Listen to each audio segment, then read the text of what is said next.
So welcome to Transfer Talk. This is the show where we'll go over the biggest transfers of the summer. This will be a series running all the way until the transfer window closes. We'll be talking about players leaving their clubs, what fees they'll be going for, managers moving about, who's going on a free transfer, and basically the biggest stories in terms of player and manager movement across the summer. But let's go over the news that's been happening in the past week. So first of all, we got Bernardo Silva. He's pretty much going to Barcelona. We all knew this.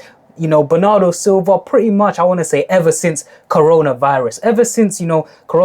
Bernardo Silva sort of been hinting that, Manchester's a bit cold. I'd love to play at Barcelona. Pretty much for the last 4 or 5 years, he's always been hinting that.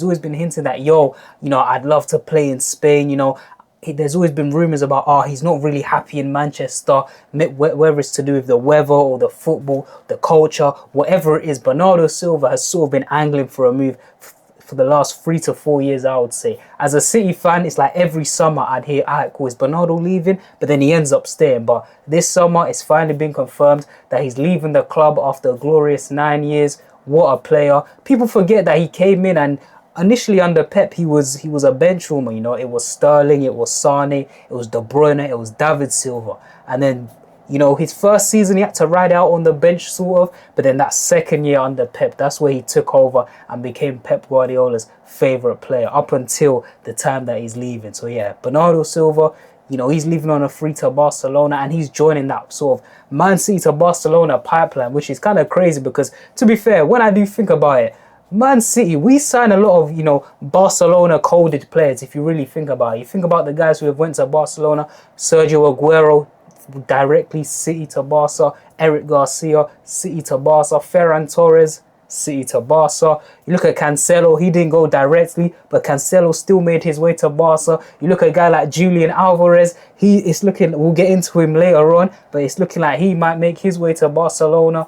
Even guys like David Silva in the past. David Silva was probably like the most Barcelona-coded player ever. I'm surprised that he stayed as long as he stayed, to be fair. But yeah, David Silva, what a player. He was a Barcelona-coded player as well. So yeah, it seems like Bernardo Silva, he's going to Barcelona. He wants to go to Barca. Barca just trying to figure things out. And Barca, they're sort of doing what Real Madrid have been doing these last few years, sort of, picking up these nice free transfers. I remember Juve had a big habit of doing it. Juve, their sort of system in the past was, we're going to get a lot of these free signings and then we can put them on big money. They did it with, I'm pretty sure, guys like Sami Khedira. Remember when Aaron Ramsey got a crazy contract from Juventus simply because he went on a free from Arsenal? I'm pretty sure it was like 400,000 a week. They signed Dani Alves on a free and they did all these things. Same with Real Madrid. They signed Tony Rudiger on a free, David Alaba on the free, along with a few others also. So it looks like Barcelona are going down that route. But yeah, Bernardo Silva, he's on his way to Barcelona, following that tradition, that heritage of, Man City players going to Barcelona. But now let's move on to possibly the biggest news of the last week. Let's talk about Rafael Leao, man. Let's talk about Leao.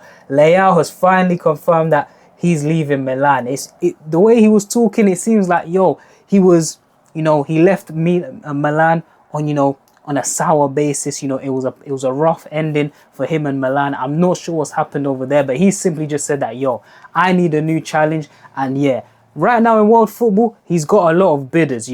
I'm hearing, Arsenal might want to upgrade their left-hand side. Chelsea are obviously going to put themselves in the mix. I'm hearing he wants Man United. Man United are in the mix. Bayern Munich are going to be in the mix for Rafael Leao as well, simply because they just missed out on Anthony Gordon. So they're going to want to, get Rafael Leao as that replacement and bolster that left-hand side. And yeah, Rafael Leao, he's a man in demand. But the thing is with Rafael Leao is that I'm not surprised it's taken this long for him to move from AC Milan. You know what I'm saying? Because even in the years where, he was playing well, you'd sort of hear rumours, Rafael Leao's name would always come up in terms of, which winger should we sign? Whether it was Chelsea, Arsenal, City, which wingers in the world would you sign for your club? Leao's name would always come up. However, I sort of knew that I don't think he's good enough. He's worth the price to where you pay like an 80 million for Leao. or you pay like a 75 million for Leao like Bayern did for Diaz, you know what I'm saying? I knew for a fact that if he was going to leave AC Milan, it was going to be in this sort of manner where Milan would sort of have to accept a cut price. They'd have to sort of accept that they wouldn't get, you know, maybe more than 60 million for Leao, simply maybe because it's him forcing his way out of the club, or simply because it was just a mutual agreement between the two of, all right, cool, it's time for the player to move on, it's time for the club to move on. Because for me, Rafael Leao, I've been watching Leao closely since the 21-22 season, and in that season he won Serie A MVP, Milan won the league, and he was brilliant. However, ever since then, Leao's a player, he shows up in flashes, you know what I'm saying? He shows up in flashes. He can be exhilarating, electric at times, but then he could also be very, very frustrating. So whichever club signs Rafael Leao, in my opinion, they just have to be prepared for, you know, he's one of them guys where he chooses when to turn up. Some days he'll turn up. He has the ability to be the best player on the pitch, but then there are other days where he just doesn't turn up, or there are other periods in the season where he just won't turn up. And especially because football fans these days, they judge players on their goals and assists. I just think if Rafael Leao joins, you know, let's say a Premier League side, let's say it is Man United, because that's apparently where he wants to go. I don't think Man United fans should really expect, you know, 20 goals, 15 assists in all competitions from Rafael Leao, you know what I'm saying? Especially in the Premier League. In the Premier League, you know, United fans might think, oh yeah, we're signing Leao, you know, big superstar Leao. He has to get, you know, 15 goals, 10 assists. I don't think he's that sort of player. I don't think he'll ever be that sort of player. Now that he's 26, there was hope that he could sort of develop into that player when he was younger at 22, 23. But it seems like at 26, this is just who Leao is. Quite inconsistent, sort of like Marcus Rashford in a way, you know. Some games he's there, some periods he's there. When his confidence is up, you know, he's playing well, he's unplayable. But a few bad games, he decides not to turn up, you know. Maybe he won't be tracking back as much. He seems a bit, you know, nonchalant. Leao's one of them players where he's very nonchalant. I feel like that's why a lot of people do like him, to be fair.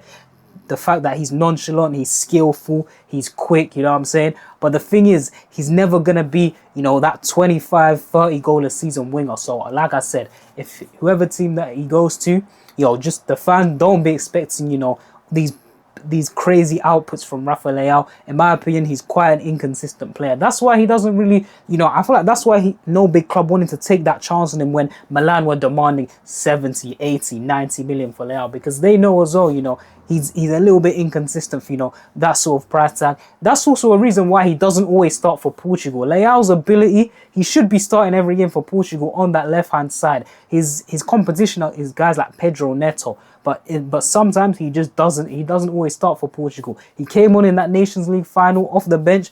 He was electric. But then, you know, there's a reason why Roberto Martinez doesn't start the guy, because he is very hot and cold. There's a reason why he wasn't starting in the 2022 World Cup as well for Portugal, even after coming off that Serie A MVP season. But all in all, Leao is a very, very good option. Like I said, Bayern Munich have been in the hunt for him. Arsenal could improve that left-hand side. Chelsea, United. I've been hearing about Flamengo as well, but I don't think at this point in Leao's career he would go to Flamengo. But whoever's getting him is getting a very, very good player in my opinion, especially if you can get him at a cut price, simply because everybody knows that Milan sort of have to sell him. If you could get a guy like Leao for 50 million, bro, I think that's astute business, man, especially because if this was sort of like a year ago, Milan would probably be demanding almost upwards of 100 million pounds. So Leao for about 50 mil at a cut price now, knowing that him and Milan are pretty much, you know, the relationship is broken down, it's over.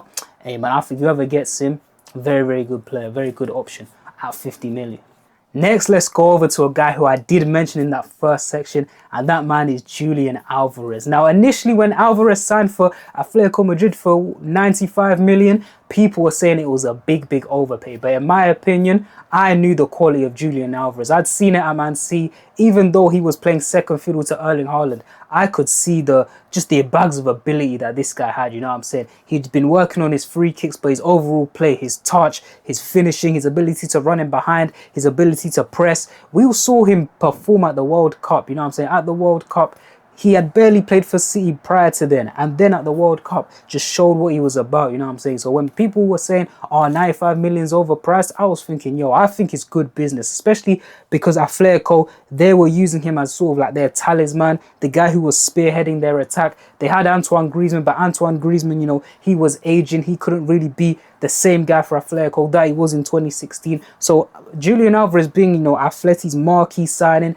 their most expensive transfer in the club's history, I didn't have a problem with it. And you could see now that, yo, it's 2 years on and Barcelona, they're willing to pay 100 million for Julian Alvarez. However, this sort of transfer saga is a weird one. It reminds me of the Antoine Griezmann from Atleti to Barca, where, you know, there was a lot of complications about, you know, the price tag. I'm pretty sure Atleti went to, like, was it the Court of Arbitration to sort of appeal, saying that, yo, Barca was supposed to pay 180 million, but they only paid 120 million. This is sort of the same thing. Barca are saying that, yo, we've submitted a £100 million bid for Julian Alvarez, but Atleti haven't responded. Atleti have been trolling back saying that, yo, Barcelona, you man don't have funds. Like, you man have not submitted any sort of bid. So it really reminds me of that Antoine Griezmann transfer. But hey man, Barcelona, they're in the hunt for a number 9 after the confirmation of the exit of Robert Lewandowski. And Lewandowski, man, what a player, bro. To do what he's done after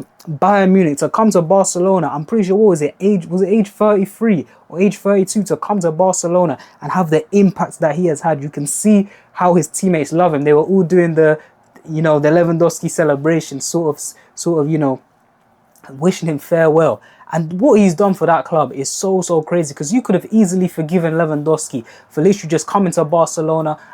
You know, I had my prime at Bayern Munich. Bayern Munich was my 50, 60 goal a season. Let me just come to Barcelona. Let me just get 20 goals in all competitions and chill out. But nah, he came to Barca. Big impact, you know what I'm saying? His goal scoring record is something ridiculous. You look at across his whole career, to be honest, like Dortmund, Bayern, Barca, is honestly ridiculous, bro. It's honestly ridiculous. He definitely has a claim to be probably the best number 9 of the last 10-15 years, I'd say. It'll be hard to argue against a guy like Lewandowski. So yeah, that's gonna be a big miss for Barca. You know, that front three of him, Yamal and Rafinha, deadly, bro.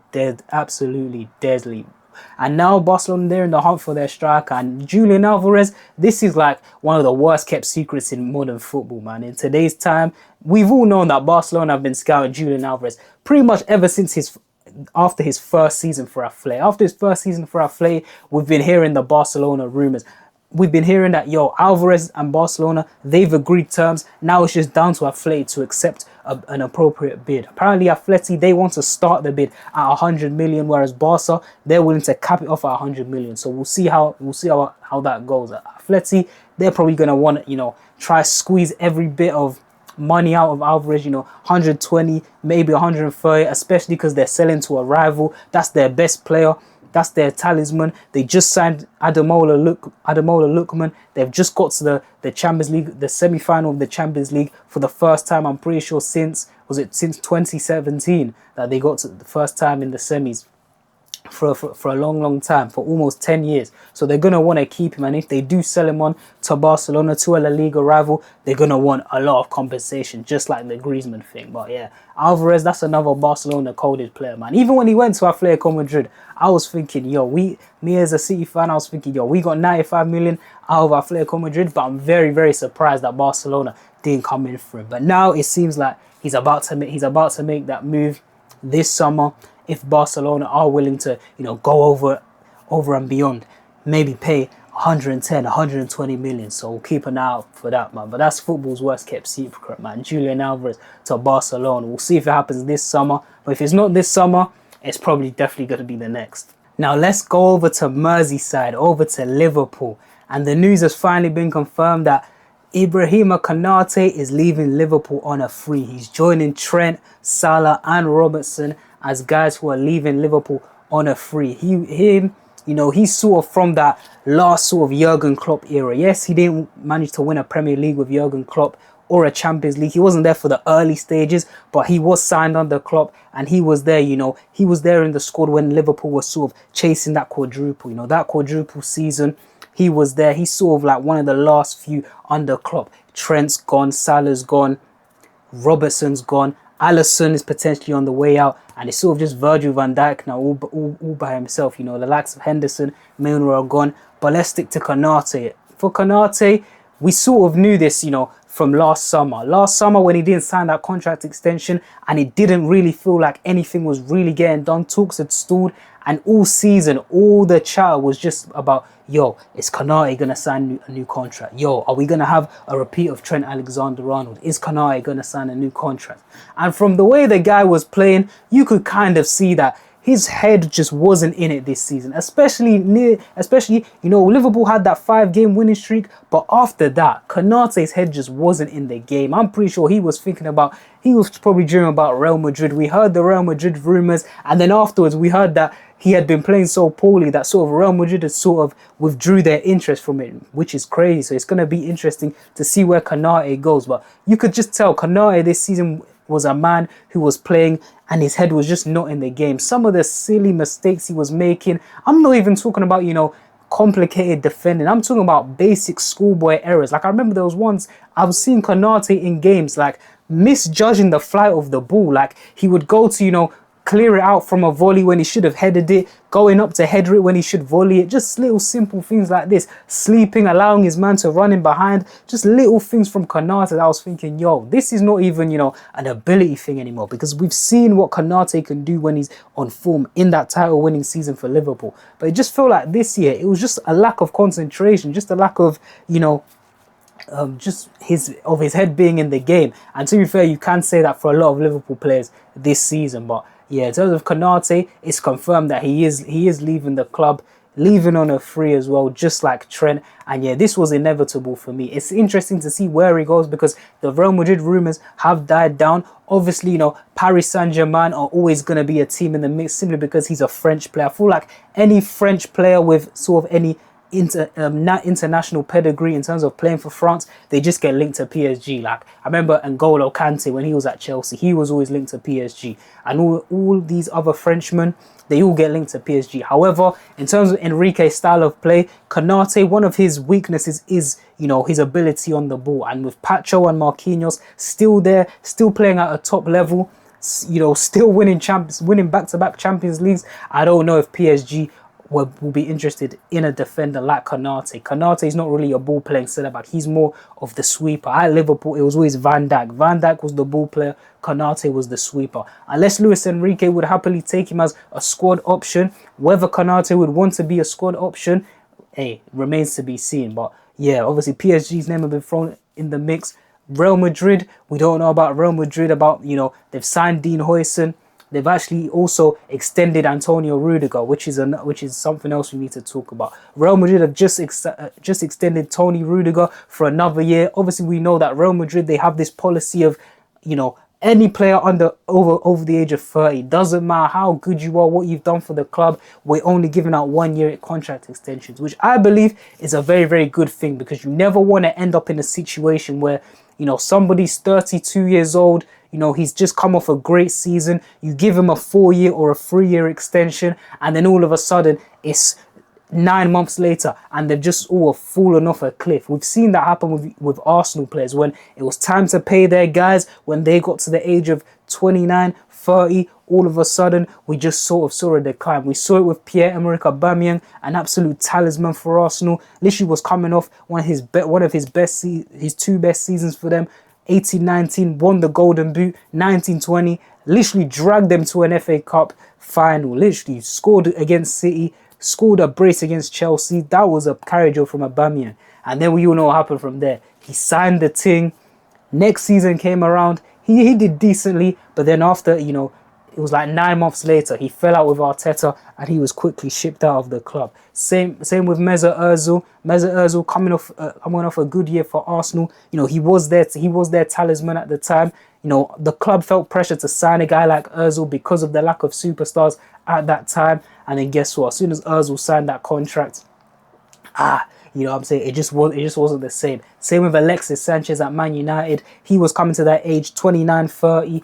He didn't reach a contract agreement with Arsenal, so he ended up going to United, signing that bumper wage, and 6 months later, he wasn't even recognizable. He didn't even look like the same player. So for Real Madrid to have this policy in place, I think is extremely good. No matter what you've done for the club, 31, 32 years old, don't be expecting a 3-4 year deal. You know, it's on a year by year basis. If you're 30, you have to keep proving yourself. I just think that keeps the senior players very, very hungry as well. You know what I'm saying? Keeps senior players very, very hungry, because despite what they've done in the game, there's no time to rest on their laurels at Real Madrid. You have to continuously show that you're at the level, technically, physically, mentality-wise. You have to show that. But Tony Rudiger, he's been given an extension. You know, Tony Rudiger has sort of seen a bit of decline in recent years. I think when he first signed for Real Madrid, them first 2 years, he was very, very good. But I think these last 18 months, you could sort of see the decline in Tony Rudiger. He's not as quick, not as aggressive. A few more mistakes are coming out of him, but he is still an important part of the squad. He has had injuries, but he's still an important part of the Real Madrid squad, Real Madrid setup. You could tell that he's a leader, the way he carries himself on the pitch. He was one of them guys, you know, getting into beef at training, you know, slapping players. But hey, it seems that he's still one of the leaders. Perez still sees him as one of, you know, the leaders in the dressing room to go forward into this sort of new managerial era. So yeah, Tony Rudiger, he got that 1 year extension. So for Konate, I don't know who he goes to. I'm sure he'll have suitors somewhere, but I'm pretty sure Konate would back himself, you know, playing for one of the biggest clubs in Europe, you know, one of the top clubs in Europe, you know, Champions League football, the likes of the PSGs, the Bayerns, the Barcelonas. He probably rates himself there. If he doesn't want to stay at Liverpool anymore, those are the sort of echelon of clubs that he's probably looking for. Let's finish off this transfer talk by talking about not a player, but a manager, Andoni Iraola. Now, this is a guy who's in high demand across Europe. Obviously, we've been hearing the rumours about Crystal Palace. He's really liking the sporting prospects, the sporting proposition from Crystal Palace. Obviously, AC Milan were in the mix. And then Liverpool as well. Liverpool, after having no choice but to sack Arne Slot, they're trying to move quickly in for Andoni Iraola. I personally think the Liverpool squad, what is there available in terms of the players and the backing that he'll get, I think it's made for him. He's worked with Milos Kerkez before. He can play a fullback or a free back if he wants to, you understand. He has the ability to, you know, use Kerkez and Frimpong as wing backs, have the back three of Leone, Van Dijk. Jeremy Jacquet is obviously signed a pre-agreement. He's coming to Anfield as well. You've got guys like Verts to play in the 10. Your Liverpool can sign more 10s as well. You got Verts, you got Ingamoa, you got Isak, Ekatike to come back. Gravenberch and Szoboszlai can be the two in that 3-4-2-1 formation. They can be the two sitters in there, and I think it's a good proposition. Or if they want to go 4-2-3-1, you know, play with wide men, sign a Salah replacement, play Ingamoa off the left, Florian Wirtz in the 10, whatever he can do. I think there's a lot of flexibility there at Liverpool. They've signed a lot of young promising players. I'm expecting, you know, second season Isak at Liverpool, a fit and firing Isak, I'm expecting a lot better. Second season Florian Wirtz, he's had a taste of the Premier League, okay. I'm expecting him to, you know, sort of become Liverpool's creative chief, sort of like Ryan Cherky did for Man City in his first year. You know, be that creative chief for Liverpool in his second year. Hopefully off the back of a good World Cup for Florian Wirtz and for Liverpool fans as well. But Iraola is seeming that, he's really liking this Crystal Palace proposition, which is crazy to say, because now we live in a world where a mid-table Premier League team who just came off of, you know, they came off a Conference League, fair play to them, but a mid-table Premier League team is a more attractive proposition than AC Milan, which is crazy, and maybe even Liverpool as well, which is insane. I don't know what they've promised this Iraola guy, but hey man, it must be something crazy, because yes, Crystal Palace are in the Europa League, but so are Bournemouth as well. But he knows the players at Bournemouth, but he's probably looking at, you know, the financial backing. Maybe Palace have you know, given him, you know, the green light to, you know, spend a lot of money. But if he needs to spend money, he can always go to Liverpool. Liverpool have shown that, they're not afraid to spend. You know, I remember, you know, under Jurgen Klopp, initially, especially at the start, there was this reluctance from FSG to spend. But over the last couple of years, they've sort of shown that, we're willing to spend money. They're willing to back Iraola, especially at a time now where I feel like Liverpool are desperate. So I won't be surprised if they give Iraola the keys, let him build his squad, especially after losing out on Xabi Alonso. when they took too long to make a decision on Arne Slot. You know what I'm saying? So yeah. But yeah, Arne Slot is gone. We'll see what happens to Curtis Jones. He was getting linked to AC Milan, but now with a new manager coming in, I do think that your Curtis Jones will be staying at Liverpool, especially a guy coming through the academy. Now that, you know, he fell out with the previous manager, but now there's a new manager. I feel like there'll be less sort of intent from his side to leave Liverpool, especially because he has a chance to start in this Liverpool team, especially the way, you know, guys like McAllister and Gravenberch didn't have their best season, and Curtis Jones did impress last season. He has a chance to, you know, start for Liverpool, so I think that he'll be willing to, you know, stay at Liverpool, prove himself to whoever the new manager is, and, you know, sort of deny that Inter Milan offer. But in terms of Iraola, we'll see what happens with him. Crystal Palace is, like I said, is a very, very interesting proposition. I don't know what they've offered him, because the clear move would definitely be to Liverpool. I understand why he wouldn't want to go to AC Milan. AC Milan are sort of in problems right now. The fans, the board, they're unhappy that they missed out on Champions League qualification on the last day of the season, which was very, very bad. You know, you got a guy like Rafael Leao. It's confirmed that he's already leaving. Mike Maignan, Chelsea are probably going to spin the block and try go back in for Mike Maignan. Hey man, it's looking like Milan. You know, Milan have lost guys like Theo Hernandez in the past. They've lost Tonali. They've lost Tijani Reinders. So it's not looking good for AC Milan. Christian Pulisic, maybe Pulisic has a good World Cup and a team comes in for Christian Pulisic as well. So it makes sense that he wouldn't want to go to AC Milan. But in terms of, you know, Crystal Palace, Liverpool, for me, Liverpool looks like, you know, if he really wants to take that step up and not more of a sideways move to Palace, hey man, Liverpool looks like the best proposition. You know, you've got some fresh young players in the squad. All the veterans are sort of leaving, so you really have a chance to put your stamp on this Liverpool team. You know what I'm saying? Put your stamp on this Liverpool team. Everyone in the squad right now is at a good age, around that. They're either very, very young, 20, 21, or they're around that 25, 26, 27, coming into their prime. You know, I think it's a great opposition for him to go to Liverpool, but we'll see what happens. But yeah, that is the first episode of Transfer Talk. Let me know if you enjoyed it, and there you go, I'm out.